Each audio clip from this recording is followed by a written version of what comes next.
Good day mga master, aircon cleaning muna tayo, concealed type. Aircon pala to ng security office at ng engineering head. Kailangan nasusunod ang maintenance schedule para hindi tayo nahihirapan maglinis. Ngayong summer, kailangan malinis ang ating aircon para hindi natin dama ang init. Ayan, nilinisan na ni master ang indoor unit.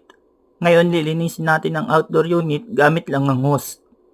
Kagandahan sa mga commercial building, hindi mo na kailangan gumamit ng pressure washer dahil malakas na ang pressure niya. Half lang ng bukas ng faucet, malakas na ang pressure kaya tanggal ang dumi. Hindi naman mababasa ang pan motor niyan dahil hindi naman direct. Ayan, nakikita natin natatanggal yung mga alikabok niya. Sobrang dumi.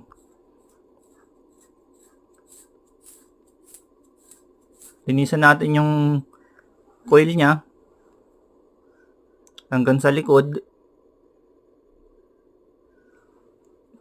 Yan. Para malinis. Ayan, bugahan natin hanggang likod ng coil para malinis. Kagandahan sa may teamwork, mabilis ang trabaho at separate. Dahil may mga nakatoka na kung ano ang gagawin, mabilis ang trabaho. Natapos na nating linisan, testing na natin yung concealed type ay ng controller niya. Sinet natin sa 18. Okay na, tapos na ang paglilinis. Pwede na tayo magmerienda.